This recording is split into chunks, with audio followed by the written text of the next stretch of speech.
Pay the rent or get out, Dad. My daughter's words echoed through the kitchen, where I installed every hinge myself. My son-in-law placed the spreadsheet on the table like a signed judgment. I didn't argue, but I had my own way. A week later, someone knocked on the door of the duplex with a legal document and a new truth. The house no longer belonged to the people who demanded rent from me to live in my own home. This wasn't a story of revenge. It was a father resetting boundaries and proving that respect is earned, not demanded. Before we get into the details, please subscribe to the channel and let us know where you're listening in the comments. I was topping off my coffee when Maya stepped into the kitchen, her coat freckled with beads of mist. Ethan came in behind her, leaning on the door frame like a man who just finished the math. Maya didn't circle around it. Pay the rent or get out, she said, laying each word like a brick. Starting this month, $2,000, due by the 5th. On the counter, the smart speaker flashed a small red light, one cold, unblinking dot. The heater clicked up a notch and then went quiet. I set the kettle down carefully so it wouldn't slosh. Rent, I repeated, making sure I'd heard right. All right, where's the lease? I kept my voice even. Who's the landlord? What are the terms, and what account does the money go into? Maya blinked. Ethan raised his phone and opened a spreadsheet. No need to make it complicated, Dad, he said with a half smile. We're family. This place runs over $6,000 a month. There are 3 of us and 1 of you. Split it evenly. $2,000 from you is fair. So you're not talking about rent. You're talking about splitting expenses, I said as if reading a line out of a notebook. What's actually on that list? Whose landscaping are we paying for? Who upgraded the internet package for working from home? And most important, does this house still have a mortgage? Ethan tipped his chin down. Maya jumped in. Dad, don't nitpick the words. It's about fairness. You live here. You should pay your share. Fair, I echoed, same calm tone. Do you remember the day your mother and I burned the last mortgage paper in the backyard? 15 years ago. No interest since then. So what exactly do you mean by rent in a house that's debt-free and on the paperwork, you know whose name is on it? I didn't wait for an answer. If this is a new arrangement, it belongs on paper. If it's an ultimatum, pay the rent or get out. I'm not fighting about it in this kitchen. I lifted my cup and took a steadying sip. The smart speaker blinked red again. I put on my coat. From the porch, I crossed under the pines and down the small slope on South Hill. Joseph Walker's place sits opposite mine, old tile roof, railings with chipped paint. He opened the door before I could knock. We've been neighbors 20 years, built a back deck together with nothing but a handsaw and black coffee. What did the vultures want this time? He asked, glancing at my scuffed suitcase. I smiled. Rent, I said. He let out a long breath that sounded like an old air compressor giving up. Spare room's ready. Come in. On his kitchen table, a blue stoneware mug steamed. I sat, and the weight on my chest that had been pressing for months dropped a notch. He didn't pry or preach. We drank in quiet, listening to the steady hum of a refrigerator that had outlived several trends. Halfway through the second cup, I said, tomorrow I'll pull the title and tax extracts, then get some documents notarized. I just want everything clear. Joseph nodded, bracing his hands on the table. Need a driver, call me. I'm freer than the pile of wrenches in my garage. Next morning, I showed up at the Spokane County Auditor's office 10 minutes early. The waiting area was nearly empty, with that clean smell of fresh paper and ink that took me back to the days I brought Carol to change the names on things. I filled out the form, showed my ID, and waited for the printer to wake up. The packet came out thick, my duplex address across the top, and in clean type just under it, William Carter, sole owner. Taxes paid, no mortgage lien. Each word felt like a screw tightening the frame inside my chest. I slipped everything into a manila folder, signed the receipt, and thanked the clerk with the neat bun and warm smile. On the way out, I stopped at the UPS store on Grand to notarize a statement confirming I'm the person in possession of the property and that the contents of the home are under my control. The stamp landed with a solid thump. The notary slid the pages back. You keep the original, here's the certified copy. I filed both in the folder. I have a habit of running my thumb along the corners like a carpenter checking the edge he's just planed. Everything was squared up the way I wanted. By noon, I was at the credit union where my pension lands. The bulletin board had a small but clear note, Realty Desk. The teller introduced me to a woman around 40, quick, precise, with steady eyes. Megan Ruiz. I laid out the situation without heat and without extra drama. She asked the essentials, then glanced at my manila folder. Do you have the title and tax extracts with you? I handed them over. She nodded and jotted a few lines in a small notebook. I'm working with a couple who are pre-approved and paying cash. He's a firefighter. She's a nurse over by Sacred Heart. They want something quiet with a yard and a small shop. You've got a wood shop, right? I smiled, feeling my shoulders loosen a little. I do. Built the cabinets there, and I've got my father's old hand plane. Megan said we'd only need one quick showing. She'd schedule it for a time when Ashley and Ethan were usually out. I agreed.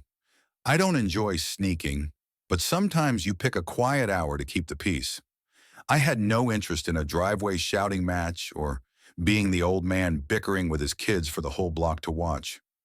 On the way home, I idled at a three-way stop, looking up at leaves barely moving. South Hill air always carries a sweet pitch of pine and damp earth.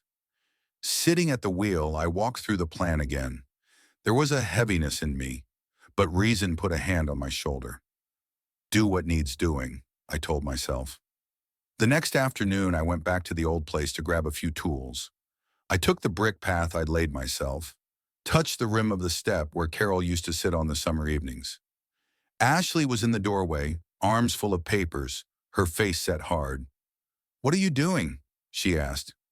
Picking up my toolbox, I said, even tone.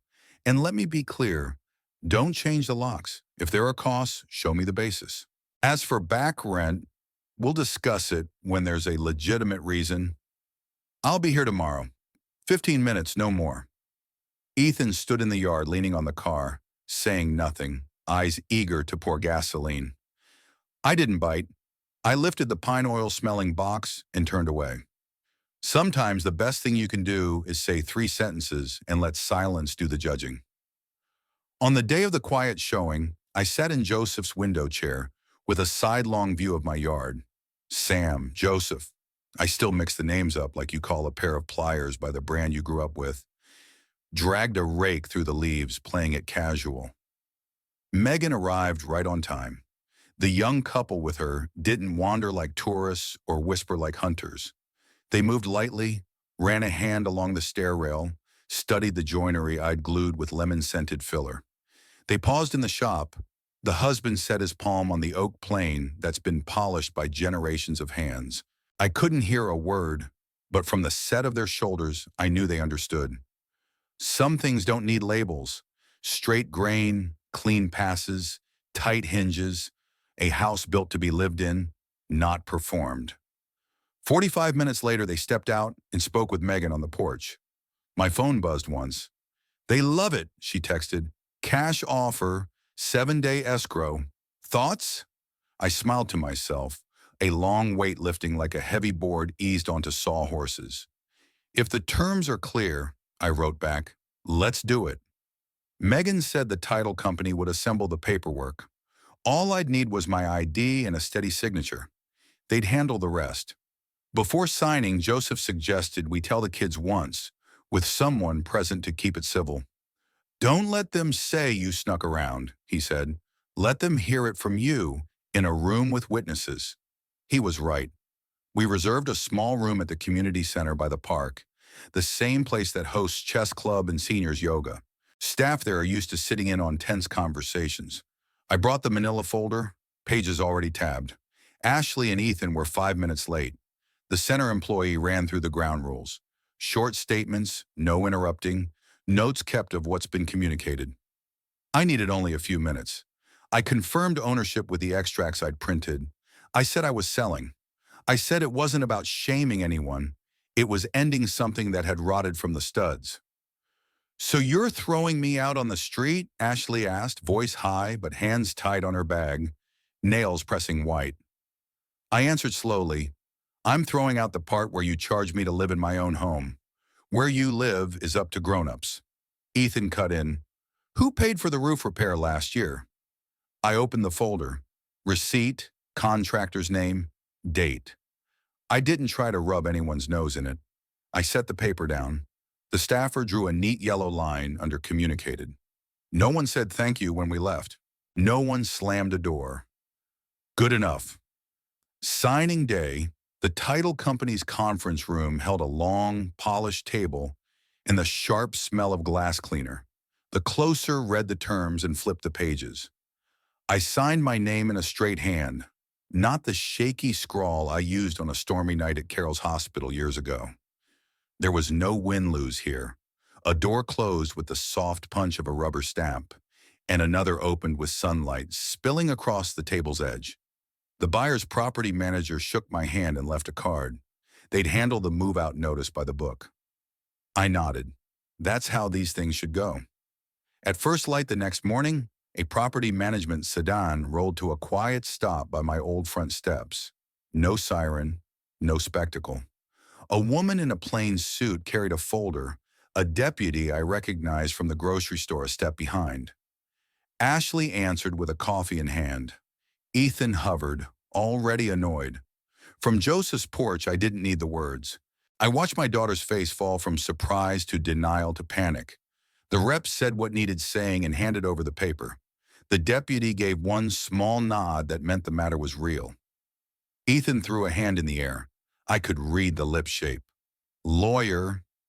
The woman kept her tone even and pointed to the corner where the contact number sat in black type. Then they left. That afternoon, my phone lit up with Ashley's name, the same angled selfie she set years ago.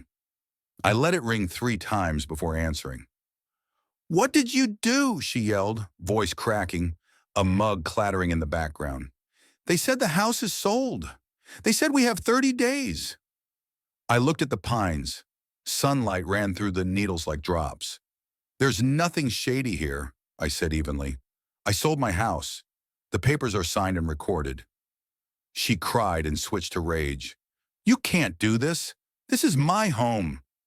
I let 3 seconds pass so the next line would land where it belonged. No, honey, it used to be our home. You turned it into a place where I had to pay to stay.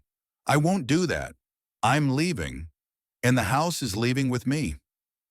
On the other end, no comeback, only hard breathing, and then the call snapped off like a string pulled too tight. That night I spread the remnants of my life across Joseph's kitchen table. Car registration, phone bill, the photo of Carol I keep in my wallet, taken on the bare patch of dirt out back before we built the porch. I remembered the lemon oil she loved, the way her palms settled on my back when I bent to measure a board. She used to say if the paperwork is straight, people's hearts have a better chance of following. I wasn't after revenge. I just wanted the rest of my life free from the kind of bargaining that ends in size. In the days that followed, Ethan drove off and came back with the face of a man arguing with his own mirror. Ashley spent more time at the house, standing on the threshold as if waiting for a miracle to bring back a past on her terms. No miracle arrived. The management company sent clean, polite reminders. I stayed out of it. I didn't freeze anyone's cards, didn't make angry calls, didn't deliver lectures. I woke early, wiped down my hand plane, and smoothed a wooden doorknob I'd promised to fix for Joseph. My mind drifted to a different question. What to do with the money so it wouldn't sit like a rock on my memories? When escrow closed, Megan called to say it was all done. I took a slow walk around the neighborhood. Spokane was mild that month. The sun was gentle. Sparrows busied themselves in a hedge outside a house where I'd never met the owners. I stopped at Spokane Community College. The trades building sits on a small green rise, its glass doors reflecting the sky. I met with an advisor about a modest fund for students in carpentry, electrical, and welding. Not a splashy scholarship, just good tools. A straight square, a hand plane without a chipped blade, work gloves that won't split. I suggested a name, The Carol Carter Tool grants. She smiled, wrote it down, and promised to send the paperwork. I walked out feeling like the sky had widened an inch. That evening, I wrote Ashley a short letter, not to justify, but to draw a line I should have drawn long ago. I told her I wanted her to be okay, to earn what she spends and not turn someone's kindness into habit. I said I'll help when I believe it's needed and useful, not every time it's wanted and convenient. I said I'm still her father, and the door between grown people is never locked if both of them know how to knock with respect. I folded the letter and slid it into an envelope. Maybe she'll read every word. Maybe she'll tear it up. That part's no longer mine to control. I switched off the lights and sat on Joseph's small porch.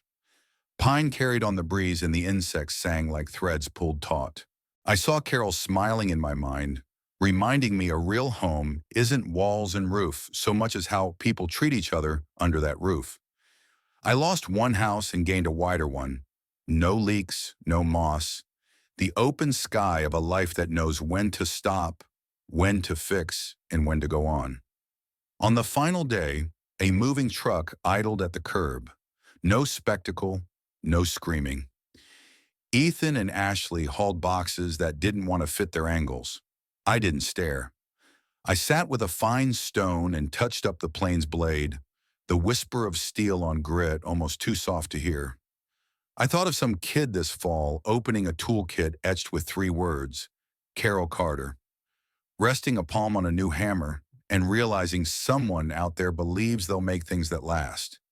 That weekend, Joseph set out his old dining table with grilled meat and a beer. He tapped his glass to mine. "Nails are set deep," he said. I laughed. "Let's just hope no one pulls them with cheap pliers." He barked a laugh big enough to set the neighbor's dog off. Across the street, the duplex glowed with a different kind of light, not the harsh, late-night glare of arguments, but the warm wash of a family after dinner. I breathed in. Everything had gone back where it belonged. The walls still stood, the roof still stood, and me, I was finally standing in the right place too. An old carpenter who knows how to pull bent nails, swap out rotten boards, keep the good lumber, and make the line true again. If you like this story, please like this video, subscribe to the channel, and share your thoughts on this story in the comments. Each of your likes, shares, and subscriptions is a great motivation for me to continue writing the next stories. Thank you for listening, goodbye, and see you again.